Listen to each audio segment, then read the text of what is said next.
I want to give a special shout out to all my patrons first. Thank you so much to my Bibliospren, Bibliohowlers, and my Bibliomancers. It means a lot to me that you give me your extra support for my passion and hobby. Hi everyone, Petrik here. In today's video, I will be talking about the top 10 best fantasy novellas that I've read to this day. I don't usually read novellas. I think many of you know about that. In comparison to novellas or short stories, I definitely prefer reading full novels. Well, full novels is my preference of reading, especially in the fantasy genre. I need to read longer pages to usually feel invested in the character, story, and many more. But I cannot deny that there are plenty of amazing novellas, there are plenty of great novellas, and they work amazingly well as a palate cleanser in between heavy and massive fantasy books. I didn't actually plan on making this video this month, but because this month I somehow impromptu managed to read two amazing novellas that I definitely will consider them as some of my favorite novellas. You know what, I might as well make this video today. And yeah, there is no rule to today's video. The only rule is that they're considered as novellas, whether they are short or long novellas, according to the publishers or authors. But before I talk about my top 10 favorite fantasy novellas, I would like to give one shout out to one of my favorite novellas, but this one I think belongs more in the medieval historical horror genre. So this one is Hellsmouth by Giles Kristian. I have loved reading Giles Kristian books. Lancelot in particular is one of my favorite books, and I also enjoyed its standalone spin-off sequel, Camelot. But compared to Camelot, I definitely love Hellsmouth even more. This is a standalone horror, and I think it would work amazingly as a movie adaptation. Not only it would work amazingly as a movie adaptation, this book is really good. It is terrifying, it is tense, it is based on, I think, a real urban legend, the Hoska Castle, if I remember correctly, I think that's the name, and it is just so terrifying. The atmosphere oozing from the text of this book, everything can be felt. And you know, after reading Lancelot and Camelot and then reading Hellsmouth, I've come to realize just how versatile Giles Kristian writing is. The writing in Hellsmouth is completely different from the writing in Lancelot and also Camelot, but it doesn't shy away from the fact, in my opinion, that this book is great. It is a dark novella though, and if you're not into dark fiction, definitely do not read this one. I think there were some elements in Hellsmouth that can be considered as fantasy, but only briefly. Anyway, whether it belongs in the fantasy genre or not, I definitely love Hellsmouth, and I consider this one of my favorite novellas. And it is a one-off standalone as well. I don't know whether Giles Kristian is planning to make this a series someday or not, but if he does, I will certainly read it. Now let's begin my top 10 favorite fantasy novellas, or in other words, fantasy novellas that you can read in a day. And at the number 10 spot is The Wilful Princess and the Piebald Prince. This is a book by Hobb, and this one takes place in the Realm of the Elderling series. So the Realm of the Elderlings is one of my top favorite fantasy series. It is a 16 books novel series, and it is utterly incredible. I have sung my praises for this series so many times now. But you know, in comparison, this novella, The Wilful Princess and the Piebald Prince, the prequel novella to the entire series, doesn't get talked often enough. I think this one is really good. It is about 100 pages long. It contains interior illustrations by the cover artist, J.K. Morris. It depicts a tale of love, secrets, heartbreak, and of course, great characters as expected from Hobb. The novella also explored the benefit and huge disadvantage of one of the magic system. I don't know whether I should call that a system or not, but one of the magic in the Realm of the Elderlings, specifically wit. So the tale of the Wilful Princess and the Piebald Prince is actually mentioned in the text inside the main 16 novels in the Realm of the Elderlings. I think this one should be suitable to be read before you read the first book in the Tawny Man trilogy. That's Fool's Errand, one of my favorite books in the Realm of the Elderlings. But yeah, definitely read this one after you finish the Farseer trilogy or the Lifeship Traders trilogy. It's a great novella, and it will give you a better understanding of the tale mentioned in Fool's Errand. And moving on to the next one on the number 9 spot, and this is actually the novella that made me want to make this list today. So this is A Prelude to Ashes by Thiago Abdalla. This is the prequel novella to the entire Ashes of the Avarin series. And Ashes of the Avarin currently consists of 2 books. The first book is A Touch of Light. The second book is A Shade of Madness. So this one, A Prelude to Ashes, takes place 100 years before the events of A Touch of Light. And I surprisingly enjoyed this one so much. If you watch my March TBR video, I didn't actually include this in my March TBR, so I just picked this up on a whim because the second book, Shade of Madness, the hardcover edition just arrived because the author sent it to be read and reviewed. And after it arrived, suddenly my mood to read this prequel novella appeared. Yeah, many people have actually said that this is a better starting point than A Touch of Light. And I haven't read A Touch of Light yet, but I have to agree that this is a great starting point. A Prelude to Ashes is actually an action-packed novella, and usually I don't really care about action-packed novella. I need to care about the characters first. But fortunately, this is what has been achieved in this small novella. It's only about 100 pages long, but I really felt invested in the two main characters, Adrian and Mira. On top of that, I think the world building late in A Prelude to Ashes will be beneficial in my reading of A Touch of Light, most likely next month or the latest in May. That's my plan anyway. But I love this one. The world building is great. It has airships, it has griffins, it has alchemy. The characterizations were well done, and now I am certainly intrigued to read the main series. Plus, for those of you who want to read this short novella, you can actually get it for free by subscribing to the author's newsletter. So make sure to do that. Yeah, I got it for free as well by subscribing to the author's newsletter. And the next novella on this list, at the number 8 spot, is another novella that I just finished this month. So this is the next novella that made me decide to make this video, and it is Untethered Sky by Fonda Lee. This is a standalone novella, and it is the first book by Fonda Lee that is outside of the Greenbone saga that I read. And surprising absolutely no one, I loved this one. Sure, I definitely would have preferred that this one become a full novel instead of a novella, but judging this by my novella standard, it is easily one of my favorite novellas. If in the previous book I just mentioned, A Prelude to Ashes, I talk about Griffin, in Untethered Sky I will be talking about Rock and Manticore. And if you are a reader who loves animal companionship and also great action scenes, the last action sequences in this book was so tense, impactful, and also so emotional. I think it is impressive that Fonda Lee managed to make me care about the characters this quickly. But I have to say, because of the short length of the novella, I think there were no time to explore many of the other characters mentioned in this book. Understandably, because it is a novella. But when I'm talking about the two main characters, Esther and Zara, this book is told from the first perspective of Esther. So that's something new because the Greenbone saga is told in a multiple third-person perspective. But speaking about Esther and Zara, I think the tale about loyalty, friendship, and of course friendship between human and animal were just so well done in these two. It is also refreshing to see creatures like Rock and Manticore that are popular in Middle East legends appearing in this fantasy novella. I think comparatively, Rock and Manticore doesn't appear as much as dragons and other D&D creatures in fantasy. But yeah, I love this standalone novella, and I look forward to reading Jade Shards by Fonda Lee that will be released within this year. Jade Shards is a collection of short stories in the Greenbone saga series. And moving on to the number 7 spot, we have The Slow Regard of Silent Things by Petrik Rothfuss. This is a novella about Auri, and it takes place in the middle of the Wise Man's Sphere. The Wise Man's Sphere is the second book in the Kingkiller Chronicle by Petrik Rothfuss, and I love this one. And this is a bit odd because the first time I read through The Slow Regard of Silent Things, I was just so majorly disappointed with this book.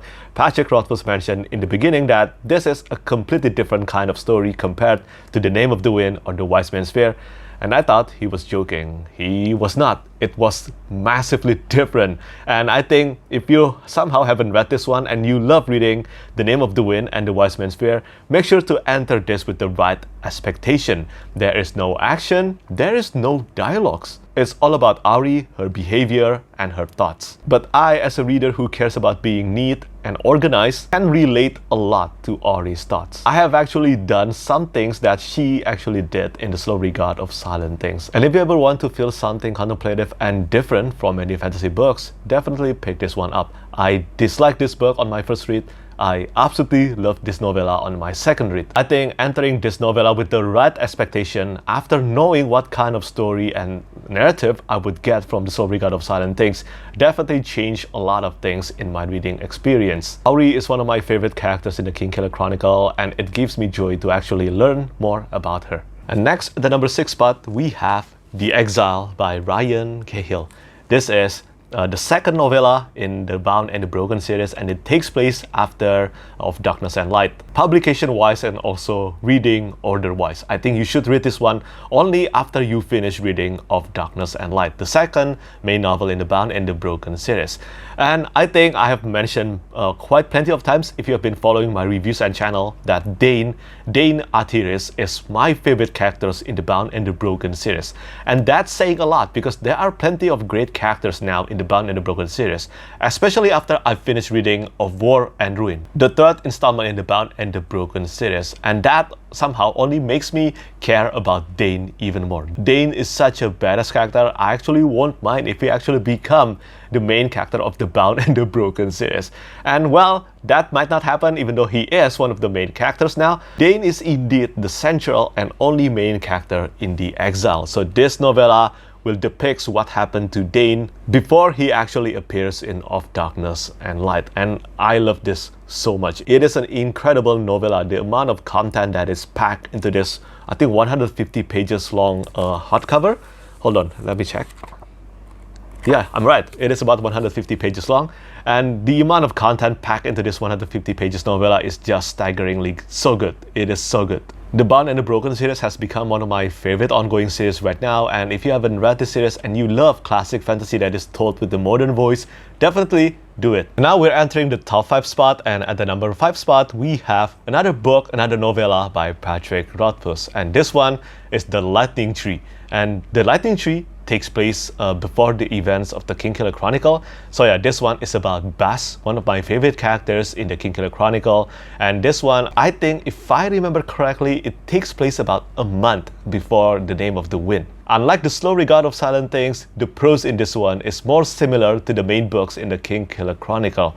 And I have mentioned quite many times that Petrik Rothfuss' prose, even though The Doors of Stone might never be released, I cannot deny that I love reading his writing so much. When I'm reading a book by Petrik Rothfuss, it really felt like every word, every sentences, every one of them were put and chosen carefully. That's how I felt. It's just so meticulous, and I can feel that as well from The Lightning Tree. And for those of you who are wondering where you can actually read this novella, some have actually called this as a companion short story, but I think Petrik Rothfuss himself actually said this is a companion novella. It's about 60 pages long, and you can read this in the Rogues Anthology. Yeah, Rogues Anthology, edited by, I think, George R.R. Martin. There is actually an Easter egg of George R.R. Martin inside this novella, and I found that really, well, it was fun to read. The Lightning Tree is a cozy book. It is also charming, and at the same time, it can also be funny. I love The Lightning Tree, and I wish we have more stories in the